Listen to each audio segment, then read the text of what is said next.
Hello everyone and welcome to the SCG Game Night here at Grey Ogre Games. My name is Mick. I am your host for tonight and you are joining our weekly standard tournament where we have 3 rounds of real people playing real cards of Magic.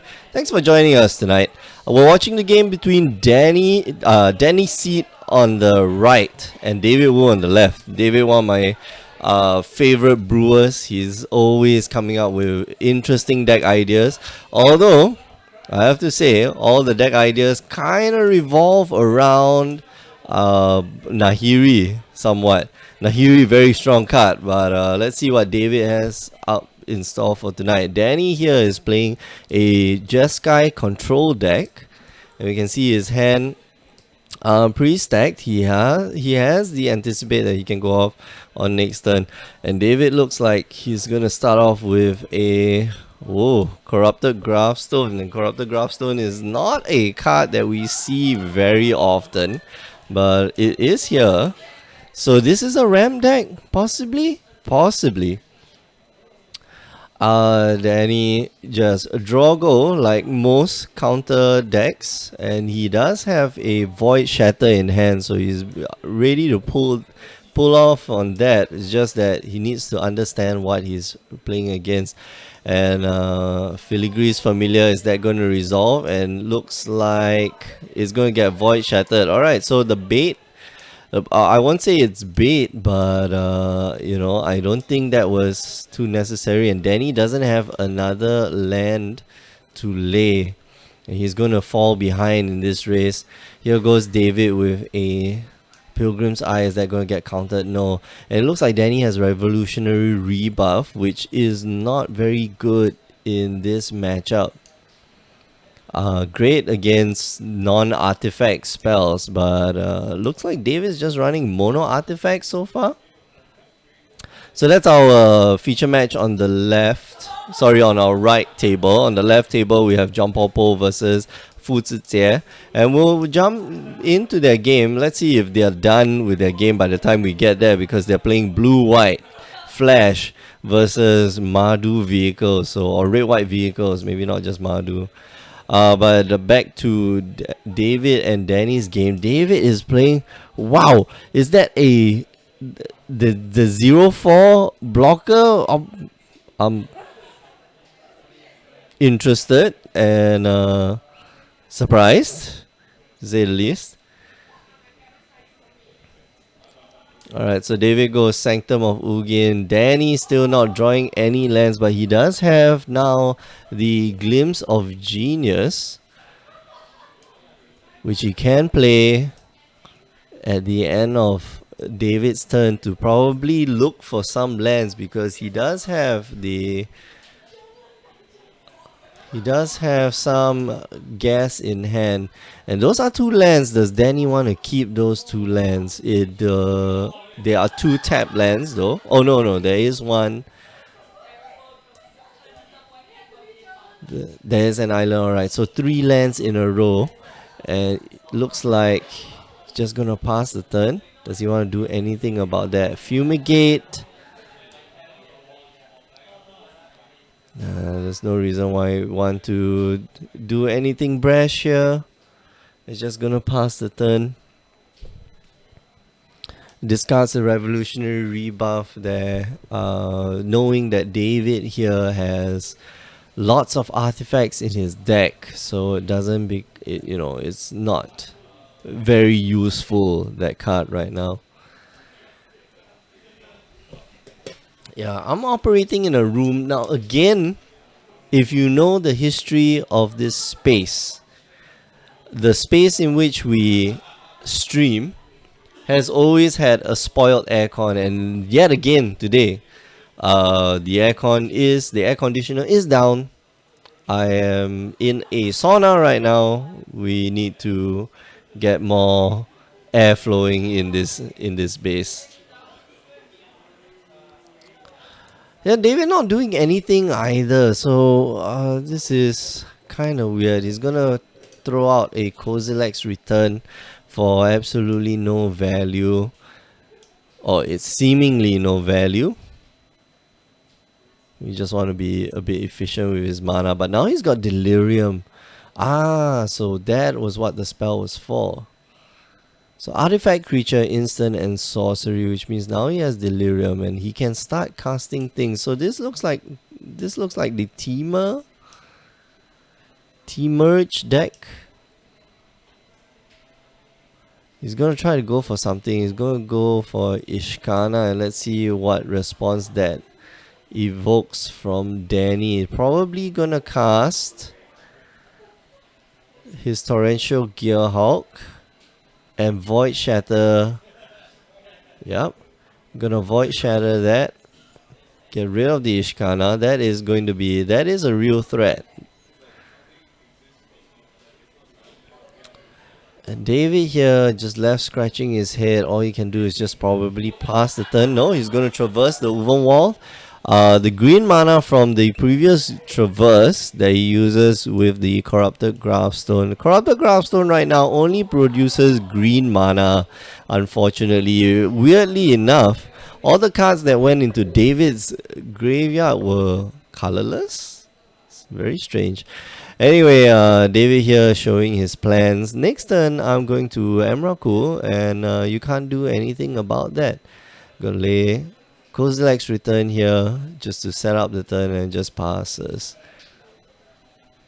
Yeah, Kozilek's Return. I like that David played the Kozilek's Return on main phase because, Danny now was tapped out and he can't counter that. So next turn, David's going to be casting the Emrakul, flashback both the Kozilek's Returns, not taking any chances. He knows he's going to flashback both Kozilek's Returns, so he's going to block now. It dies. That's fine. And there's not a lot that Danny can do if he doesn't have a counter spell or possibly... So he's gonna harness lightning his own guy to get some extra energy.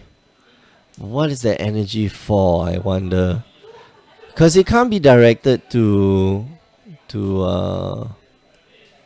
Emrakul anyway. Danny here trying to use up his cards effectively before David can take over his turn. Well, those were all instant, so actually Danny could have used them at the end of David's, at the end of David's turn. And David here, 4 plus 1, 2, 3, 4, 5, 6, 7, 8, yeah, so 12? No? Oh, right, he's got the, right, okay. So he chooses not to flash back the, Kozilek's Returns there. Yeah, which I find a little strange. Well, at least he still has the option to flash it back next turn. So this is awkward. If you cast the Quarantine Field with one counter on it, you can target the Quarantine Field. I believe so. Let's go check. Quarantine Field.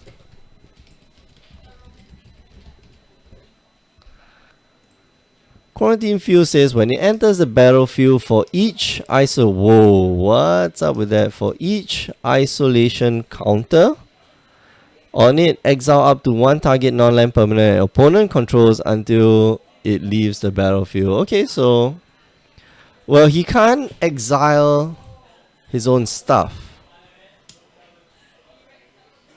Yeah, so he can play Quarantine Field for 0 and exile nothing.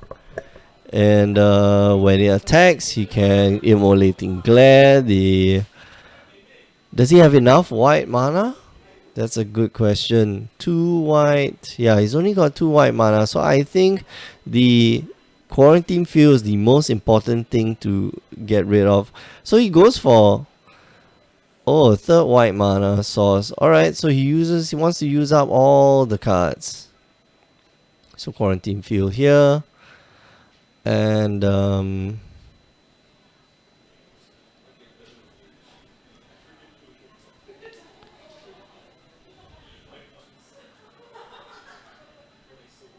problem is, okay, so he could have converted the 1/4 into an attacker, but he can't use the immolating glare. And this is going to be a problem for David in the future, because next turn Danny's just going to fumigate and get rid of the Emrakul.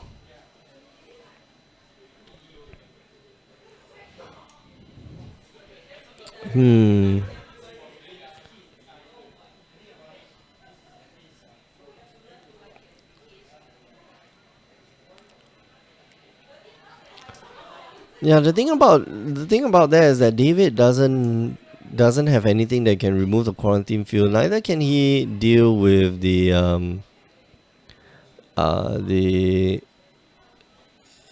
torrential Gearhawk. It's going to give the turn back to Danny, and Danny's going to just snap off that Fumigate for sure. He draws a Void Shatter, so that's going to help him protect some of his spells and some of his creatures for a while. So Fumigate goes down, gains 1 life. Does he attack in? No, he doesn't. He still has that spell in hand, which is going to be useful in the future. David here has the World Breaker. I'm not quite sure whether casting that World Breaker right now is a good idea, but he's going to go for it anyway. 3, 4, 5. Okay, so he does have Shrine of Forsaken Gods, which does produce 2 mana. So if you're wondering earlier why he only tapped X number of lands, that he didn't have to tap the what you call it, Corrupted Graftstone.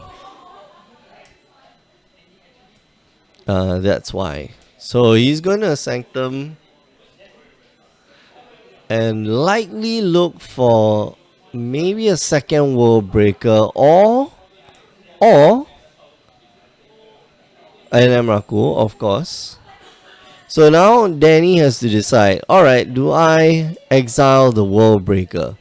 And the World Breaker is kind of problematic, because when it goes to the graveyard, Danny, David can just bring it back and keep bringing it back and keep bringing it back.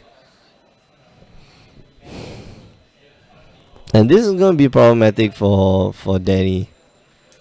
So I think the play here is to actually let the 5/7 resolve. It's okay. Save the counter spell for your opponent. Your opponent's Emrakul. Although David might just not cast the Emrakul, and that might be the smarter play, especially if he's reading what Danny had in hand. He had 1 card in hand, hesitated. That could be enough signal. He's gonna draw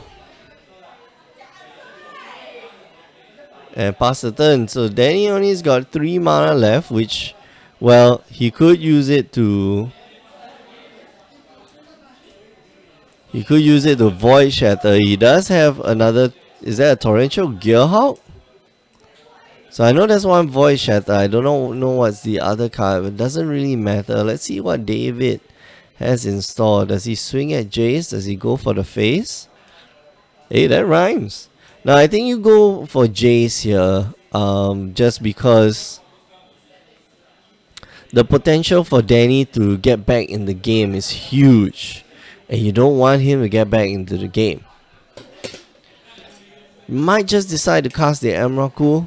Maybe. I don't think it's prudent. Well, that's because we know what's in his hand. He goes for Arborback Stomper instead. Double green. Is that going to elicit a response from Danny? It very well might.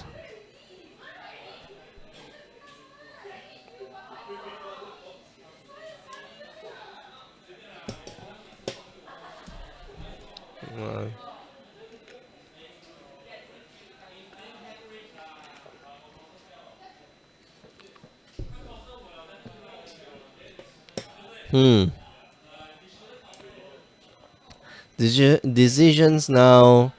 And so David must know that Danny has the counter spell. But the thing is, Danny has a Torrential Gearhawk, which is totally fine. He's able to protect the Jace.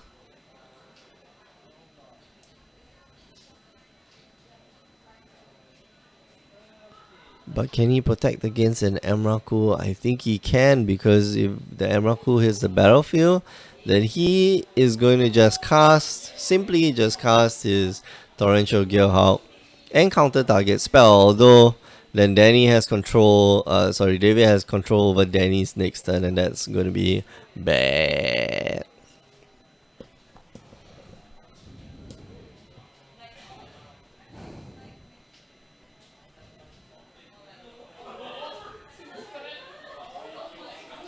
So slam Emrakul? I wonder. No, swing in first. Oh, no. Alright, so David, I think what you should be doing now is to slam into Jace first, because right now he's just going to be casting the... let's see, he could just fire off...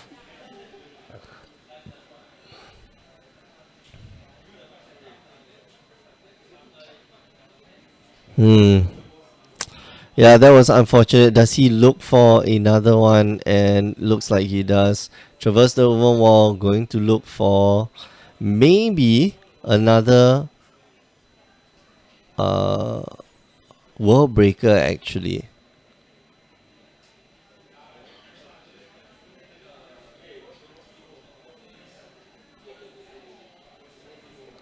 He could actually look for another World Breaker. And you can get the... Oh, looks like Elder Fiend. Alright, change of plans. And so now David's going to get control of Danny's turn. And David, what he can do is to bounce the Torrential Gearhawk. So there's a Nahiri there.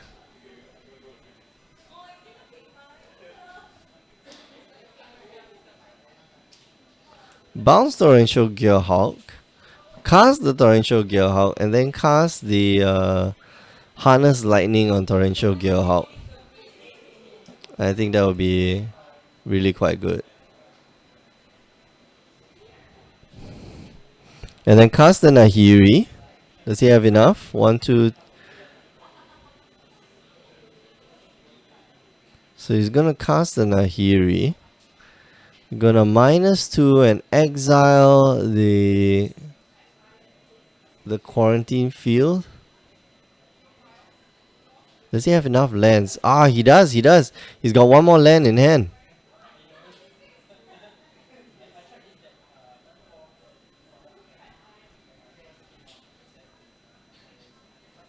Yep. Okay.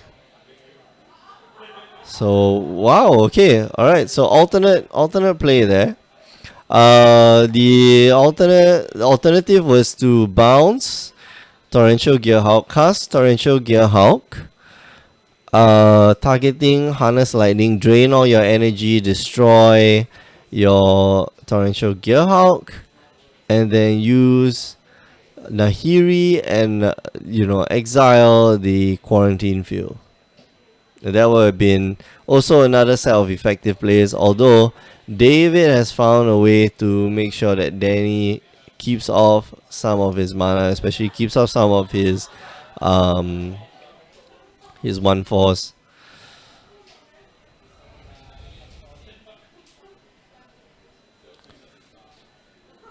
Okay, so Ishkana, gonna see the battlefield.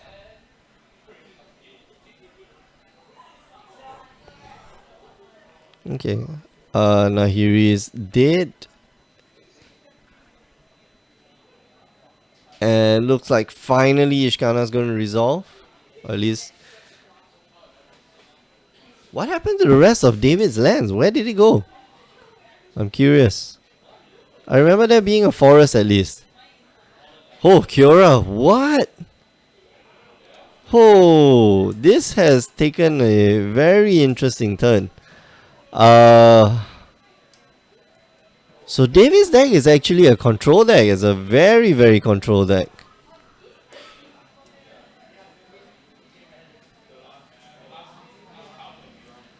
So he untaps that. Okay, so for those of you at home, you're wondering what was happening. He untaps the World Breaker so that it doesn't get targeted by Nahiri. He also untaps the other blue sorcerer that either if the World Breaker dies, he can bring it back and stab, or he could Elder Deep Fiend, just use the 2 blue mana, use the World Breaker as Elder Deep Fiend emerge cost. Alright, we are going over to John Paul Po's match. I believe this should be game 2. And man, this board is huge. Maybe it still might be game 1. It's only 29 minutes. Sorry, it's only 21 minutes into the round. And looks like John Popo might be in a little bit of trouble here.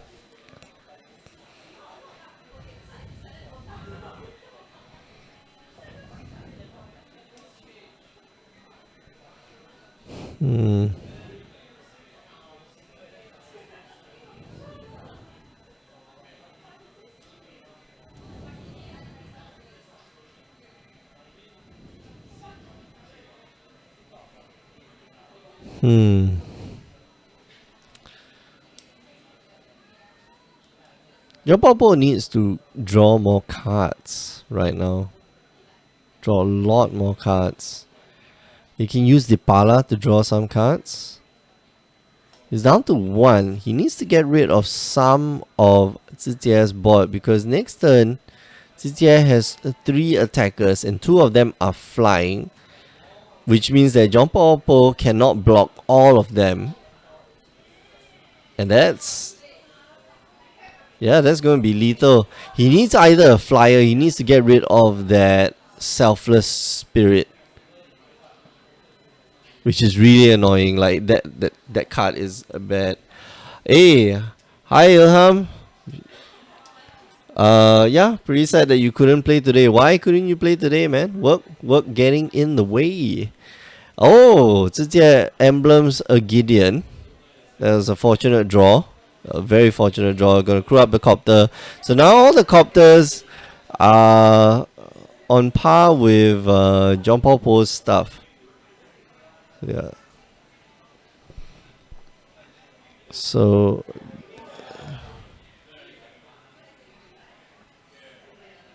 John Paul Po does have a Needle Spires. Unfortunately, Zijie has 2 flying creatures, and John Paul Po only has 1 in the form of the copter, which is why last turn I believe he should have crewed up Depala. Yeah, if you crew up Depala and then you draw a few more cards, then hopefully get another copter.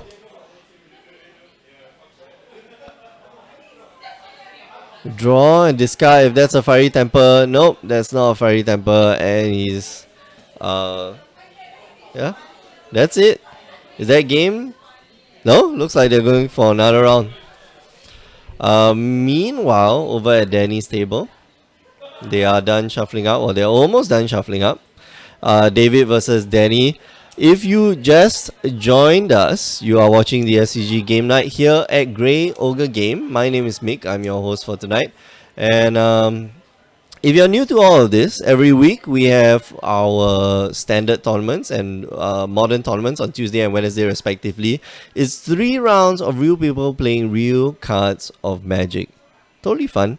And it works on a league system where the more you play, the more points you get. The more points you get, then at the end of the month, you might get some goodies. And we're watching the match here between David and Danny. David is playing a very, very interesting deck. Very spicy brew. It involves Kyoras and Ishkanas. It's like a Temur Delirium deck.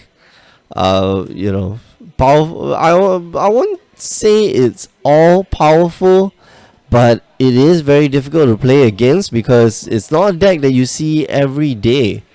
While Danny is running the Jeskai control deck, and the Jeskai control deck that doesn't have Dynavolt Towers, it's just straight up creatures, counter spells, and you drop your Torrential Gale Hulk and you laugh and you smile at your opponent.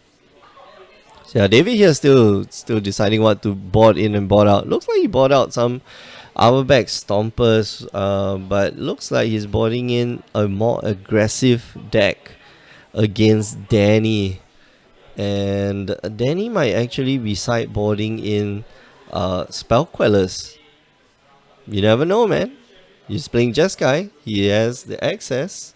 So maybe he might. Who knows? Alright, okay, so update from John Paul Po's and Zitia's match. John Paul Po lost. That was the last of the 3 matches. And John Paul Po, yeah, just lost to the aggressive blue-white flash deck. I like the blue-white flash deck. I piloted it for GPKL. It's hella fun. Really fun. Alright, so players have drawn up, and this is how they're going to roll. Evolving Wilds for David. What's that? The Wandering Fumarole, followed by Inspiring Vantage for Danny.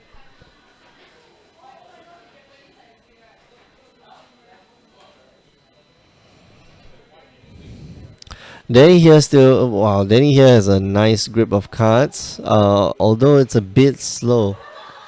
It is a bit slow. He does have his Anticipate, which he will just fire off this turn. And what is he looking for? I think you look for some counter spells. There's a Summary Dismissal, which is very good in this matchup. He needs lands though. He needs lands. He only has 1 more in hand, but he's got to pray. So I think, oh, he takes the Nahiri. Wow, okay. I would take the Summary Dismissal. That's the most powerful card in this matchup. Like, that's going to prevent you from losing. Although it doesn't... Okay, so there's a caveat to this. It doesn't truly prevent you from losing, because as we saw in the last few games, that even though David cast the Emrakul, like, he didn't win the game immediately. He wasn't able to wreck Danny's board totally, and he does have the Fumigate, which means that he can deal with the Emrakul. Danny here is going to cast a Weirding Woods, and so his land will be able to produce 2 mana of any color, or is it any color combination? Let's see. Weirding... Oh, nope. Where did we go? Oh, there we go. Weirding Wood. Enchant target land. Enchant land. When it enters the battlefield, investigate. Enchanted land has tap 2. Tap. Add 2 mana of any 1 color to your mana pool. So it adds 1 color. But it's still good land. Still good land. Nahiri here gonna tick up to 4. Oh, so he gets rid of the Weirding Wood. Alright. So David here unable to capitalize on that. So Vexing Scuttler. What? What? Pretty cool. Pretty cool. Does he want to fire off the other grapple with the past?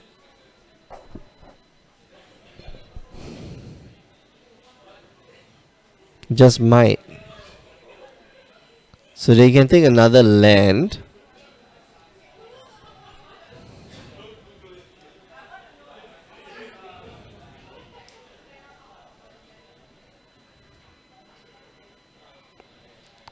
Okay, so he's just gonna crack a clue and draw a card. Okay, so instead of using the other grapple with the past, I think you just keep the grapple and pass in hand. He did not take the Vexing Scuttler so that you could get Delirium. He needs to have some pressure, put some pressure on the Nahiri right now. David gonna negate that, and then he just carries on with his turn. He doesn't have enough land. Gonna give out a Quarantine Field. Still no land.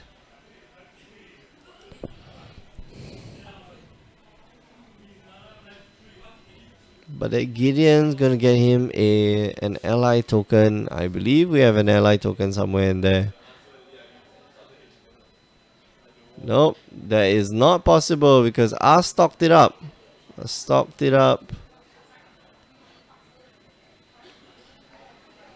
Alright, so second negate.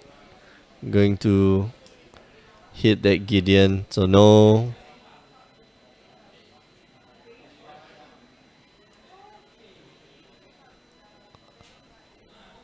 World Breaker. Gonna eat up one of Danny's lands. Probably the Wandering Fumarole.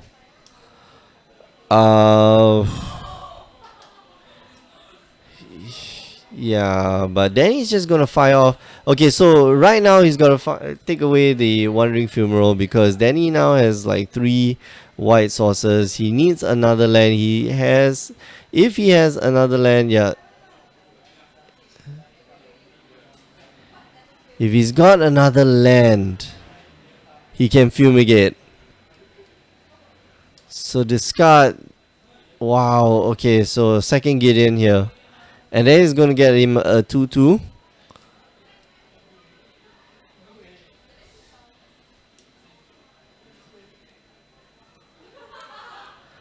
So let's see. Emrakul is definitely coming down next turn. Or it's like some humongous creature. No, Torrential Gearhawk going to play next turn.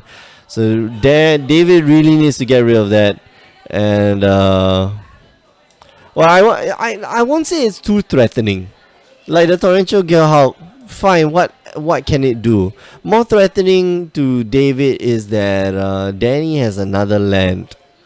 And that's going to be really threatening.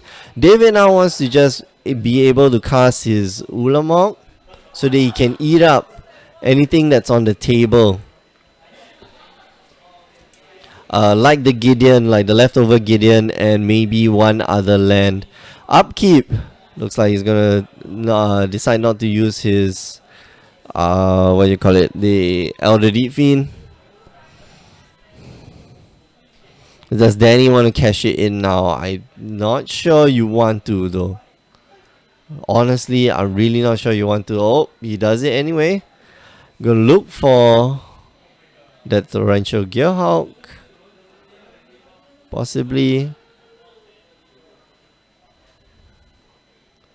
And what does he want to cast with the Torrential Gearhawk? He doesn't have much in his graveyard. Maybe they anticipate or this Glimmer of Genius. Okay, so you Glimmer of Genius does not elicit a response from David. He's going to scry through and just draw those 2 cards. And finally going to be able to fumigate this turn. But doesn't really need to. Going to swing it with the entire team. Takes 10.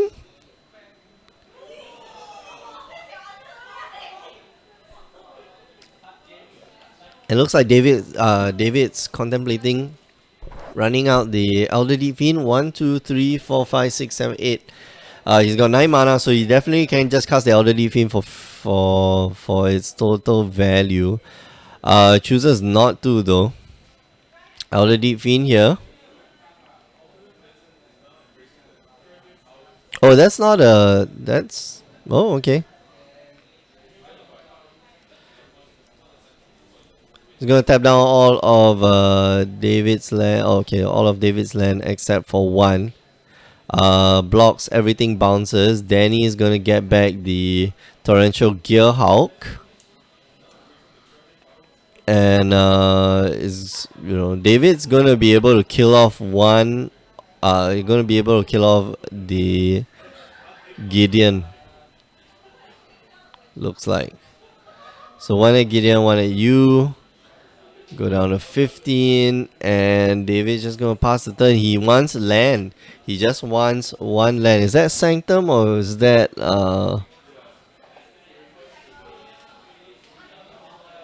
It looks like Sanctum of Ugin, which was not cracked, not a Shrine of Forsaken Gods. So he wants a Shrine of Forsaken Gods, and here he's just going to destroy the entire board. That's fine. That is very, very fine.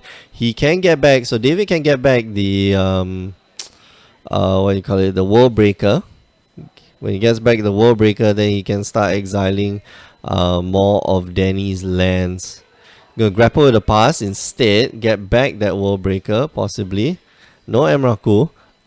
So he takes the Shrine of Forsaken God. He's gonna crack the oh no, he just goes right. He has the ability to just cast Ulamog right now. Yeah. Guess as much. Probably gonna strip Danny of his blue lands, blue white, blue red. So I think you take the other red source. Yeah. So you take the Inspiring Vantage, which prevents Danny from having too much red. And if he wants extra white, then he's got to tap the Aether Hub and use the Aether Hub's energy. But right now, not going to be too concerned with that. David probably going to resolve another the Emrakul here. And this game is, well, I want to say it's over because David looks like he's got full control of this matchup. Danny just did not draw enough cards. Torrential Gearhawk more threatening in Frontier than in Standard. Really now? Actually, yes, I agree. Torrential Gearhawk is a Snapcaster Mage that... the thing about Frontier is that we have 1 mana. I think we still have 1 mana Accelerants. I believe so. Or maybe not. I don't know. So there's going to be 20 cards going to be get exiled. That's 10. That's 15. And this is 20. And Danny here just not throwing in a towel though. And he's going to cast the Emrakul. That's going to see a Scatter the Winds. But he still gets to take... Danny's turn. He's going to probably Fumigate. Just lay the land. Okay, so what you can do is probably just lay the land. Cast the Torrential Gearhawk. And flashback some weird spell. Possibly. We have Elvish Mystic in Frontier. I'm surprised. Elvish Mystic. When was the last? When was the last time it was printed? It's printed in M15, right? Yeah, it was printed in M15. So you still have 1 mana drop, 1 mana Accelerant, which is fantastic.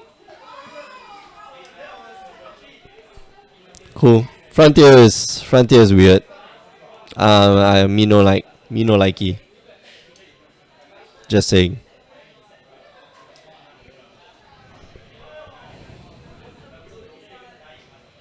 Just gonna Fumigate there, and 0 creatures killed. Summary Dismissal. 1 turn a little too late. David here going to use the Nahiri and exile the Ulamog. Maybe. Alright, so I spoke too soon. So this game looks like it's going to bounce back in Danny's favor if he can keep up the pressure using Nahiri. But David here is just going to sack a land, bring back the World Breaker. Where did the World Breaker go? There we go. So you're gonna sack a land, bring back World Breaker, cast the World Breaker again. Gonna get rid of even more lands of Danny. Of course, he does have the Summary Dismissal now, which he does have to use. So not sure if David forgot about that.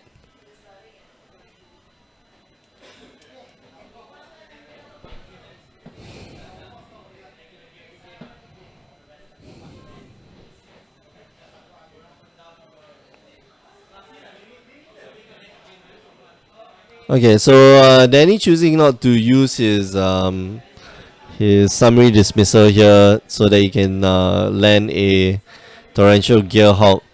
But he does have a Summary Dismissal for this turn though. So he's going to sacrifice another land, going to get back the World Breaker. What does he draw? David's still laying down the lands. He's going to cast it again, so this is going to get summary dismissal. Doesn't really matter. Players now have 9 minutes left, and David won the first game. So if Danny wins this game, it's gonna be a bit tough.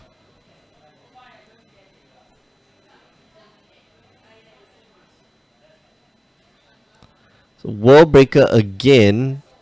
But Danny has a Torrential Gearhawk. He's going to summary dismissal again. And yeah, and now the game should be over. A double swing by the Torrential Gearhawks, and it's done. So we are going to game 3. And with 9 minutes left, about 9 minutes left, officially on the clock, it's 8 minutes and 30 seconds. I started mine a little bit later, but it's okay. If you're just joining us, you are watching the SCG Game Night here at Grey Ogre Games. My name is Mick. I am your host for tonight. And thanks for joining us wherever you are. Just let me know in the chat where you're tuning in from and what time it is over there. Oh man, I see Timerson again. Thanks for joining us this week. Hope you guys are enjoying yourselves. We're watching the match here between David Wu and Danny C. David is running Temur or Temur Delirium. Very interesting brew. Very definitely not a metagame deck. And Danny here is running Jeskai Control. And we saw the game suddenly switch into Danny's favor last game. When just Danny had a lot of cards, so that was good. Hard for David to contest that. Yeah. But David gets to go first now, so he's got to, he must be well, I guess I'm not quite sure whether it favors him. Both these decks are control decks, which means that you have to keep making your land drops. Once you start missing it, once you start stumbling like that, it's almost the game for you. Danny, we saw earlier in the last game, just like missing his first few land drops, and looks like Danny is going to mulligan this hand. Because there is only one land. We talked about land drops. And David gonna keep his hand because, hey, you know what? We've got land drops. Oh man, Danny here keeping... Oh no, he's got second land in hand, so... Or at least I think so. Yeah, Spire Bluff Canal, which means that...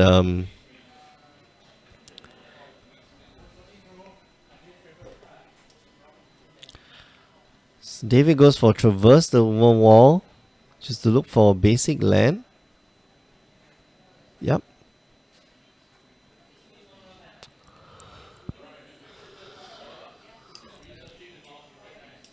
Looks for an island, going to pass the turn. Okay, so Danny is just drawing some more lands, a third land, and that's going to be useful because he's got Void Shatter in hand. But, it's going to be tough to deal with. Well, he doesn't have the spells to deal with the just that 1/1 now wood guy. Weirding wood here just going to get countered, and that's going to add to David's count in his graveyard. Danny here drawing a 4th land, so drawing like a king, being rewarded for the draw. Blessed Alliance here, not quite sure. Yeah, just take the damage. There's no reason why you should be casting it.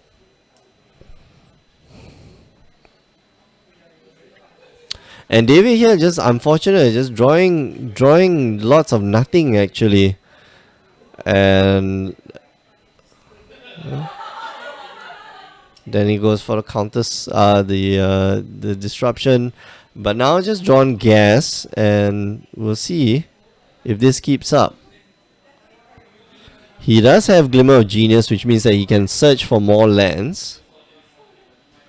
So end step you play Glimmer of Genius. Try and find as many lands as you can. So grapple with the past goes down first. In response to that, let's see what grapple finds. 3 cards, and it'll pick back either land or Narwood Dryad, and then he here decides, wow, choosing the very greedy play, doesn't try to search for lands.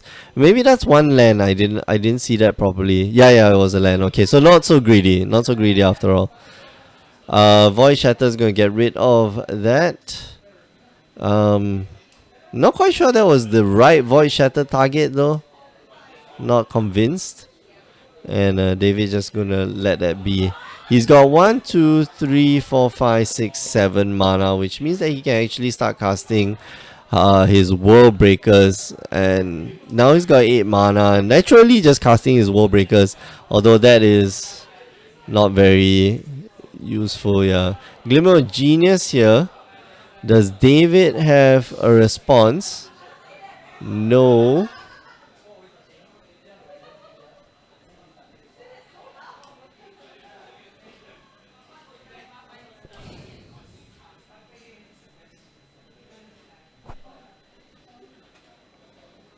So now David's gonna make a decision. He's got 8 mana now.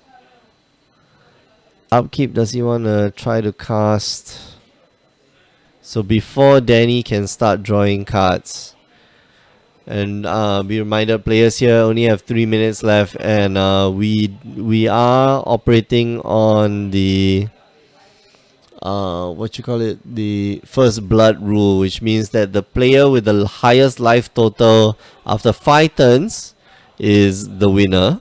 And the reason why we do that is because we don't want any draws and wins are the same thing. Draws or losses are the same thing. So we rather have like one winner for that table, and this is a better way of determining who's the winner gonna be. Of course, if you play an aggro deck, I know it does favor the aggro deck, but okay, so shall he go for the World Breaker? If he goes for a World Breaker, he can target the Torrential Gearhawk and try to get that off the battlefield, because Torrential Gearhawk is an artifact, so you can hit it. Cast. Let's see. Does that get countered? It probably will, but does he have Summary Dismissal? Does Danny have Summary Dismissal? It resolves. He's going to target the Wandering Fumarole. But it is going to get exiled. That's fine. Wandering Fumarole goes away. Getting beat in by the Torrential Gearhawk again.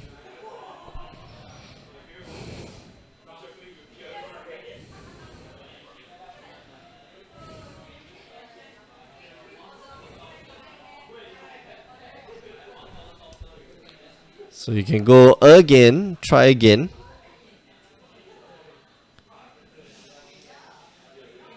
You can try to tap down his opponent's stuff.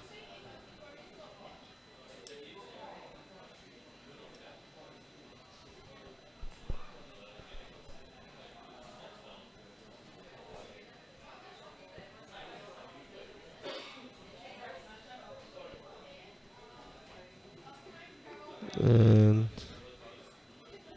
Elder Deep Fiend here on upkeep, gonna tap down the man lands, and yeah, doesn't matter. He leaves the creatures, leaves the Torrential Gearhawk untapped.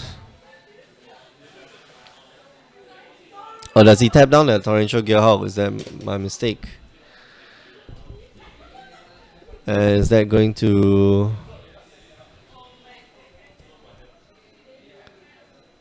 get another Torrential Gearhawk out of Danny's hands? And he's gonna Void Shatter that. So very fortunate sequence of draws actually on Danny's side, and very unfortunate sequence of draws on David's side. Although I don't like that play there, I think he can go for the for the World Breaker. World Breaker can take away one of those Torrential Gearhawks. I'm not quite sure whether he remembers that it can do it. But World Breaker here would be excellent. World Breaker, get rid of kill one Torrential Gearhawk. Exile, in fact, the Torrential Gearhawk. No, he's focusing on the lands. This is strange. This is very strange. I think David just forgets that you can just target the Torrential Gearhawks. That way you won't take so much damage. Alright, so it looks like time has been called, and players are on their last 5 turns, and this looks like it's turn 2. In any case, David looks like he's going to be winning. And that's it. Danny is going to be winning. So Danny takes the game. Congrats. We are going to go for a short break from this SCG game night. But before we go, just want to remind you about all the other stuff that we do. If you're new to all of this, you can catch our streams on Tuesday and Wednesday nights. Tuesday nights is standard, Wednesday nights is modern.